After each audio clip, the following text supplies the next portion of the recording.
Okay, there's a critical market signal flashing on your dashboard for 2026. And ignoring this one could be a fatal error for your capital. In this briefing, we are breaking down a massive trade transformation that's going to impact every single major sector. Let's decode the signal. So, where are we getting this from? Well, our analysis today is grounded in a really high-level briefing from the Deputy Minister of Industrial and Entrepreneurship Development, Chathuranga Abeysinghe. This isn't just speculation, right? This is strategic intelligence straight from the source. And of course, you can find the link to the full interview down in the description. So the crucial takeaway is this. A new digital framework is coming online, and it's not just an upgrade, it's a filter.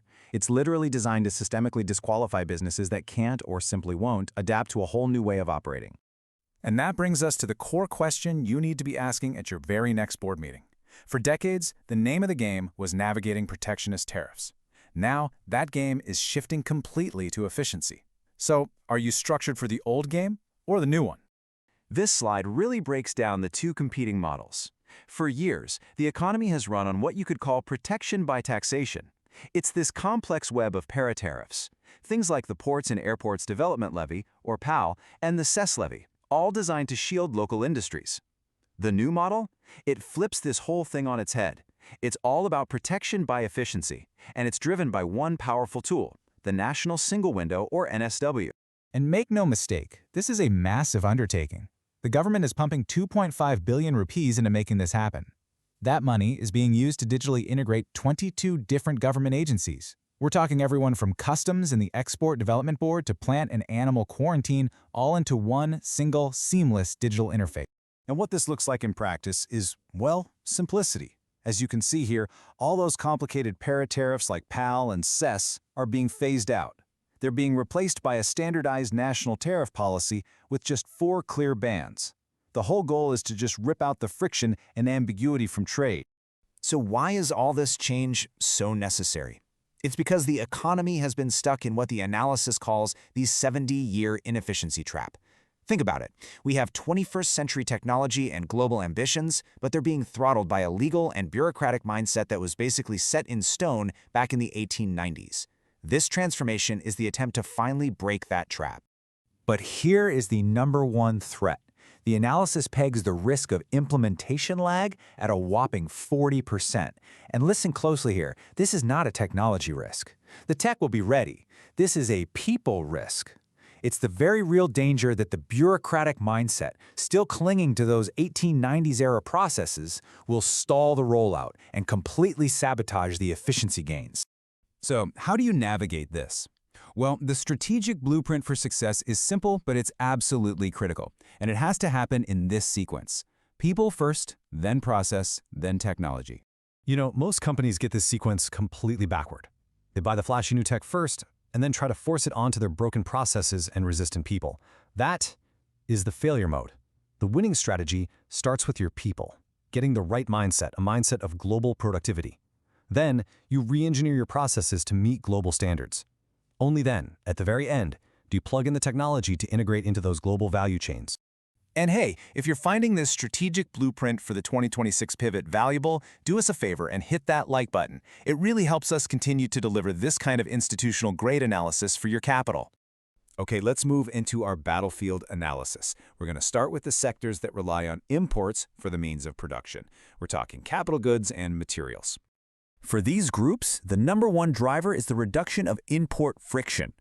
Just think of all the delays, the paperwork, that administrative tax that's involved in bringing in raw materials or machinery.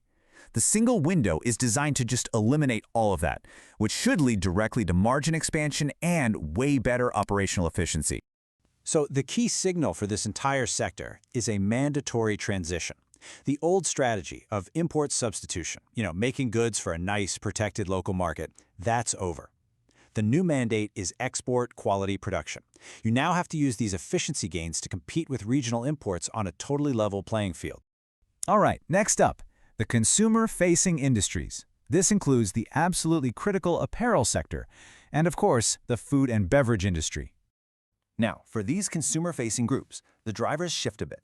It's less about input costs and more about output access. It's all about regional export access and speed to market. Let's be honest, the domestic market is just too small to sustain real growth. Survival now depends on reaching that massive consumer base in the region. And the new NSEW is basically the digital passport you need to get in. Let's put a hard number on this. For the apparel sector, the big target is to hit $8 billion in exports by 2025/26, and the digital facilitation that the single window provides, clearing all those bottlenecks at the border, is seen as the key to unlocking that final piece of growth. And here is maybe the most important signal for this entire sector. The new walls protecting markets aren't tariffs anymore. They are technical barriers to trade, or TBT. If you want to access that 3.4 billion consumer regional market, your products absolutely must meet global standards for quality, safety, and certification. The single window makes this easier, but your company still has to do the heavy lifting.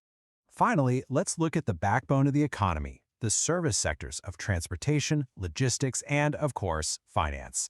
For the transportation and logistics sector, this is nothing short of transformational. They're going to shift from just being service providers to becoming the digital pipeline for the entire country's trade. And for the banks, the key driver is digital trade documentation, which completely rewrites the rules for how they assess risk and hand out credit. This leads to a massive financial signal. Lending is shifting away from being based on physical assets, what you own, to being based on your balance sheet discipline and your cash flow. See, the NSW creates this undeniable digital audit trail of all your trade activities.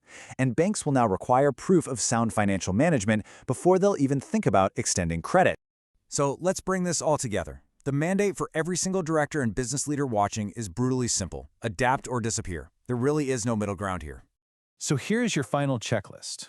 Number 1, the real enemy isn't the technology. It's that 1890s legal framework your organization might still be running on. 2, the new battlefield isn't tariffs, it's technical standards. And 3, if you fail to implement the people, process, technology sequence in the correct order, this new system is literally designed to disqualify. The 2026 trade transformation isn't just an update, it's a filter, and it's designed to disqualify anyone who fails to adapt. So the question to take back to your team is the one on your screen. What is your biggest bottleneck? Is it your people, your processes, or your technology? Let's talk about it in the comments, and be sure to subscribe to stay ahead of the signals that really matter.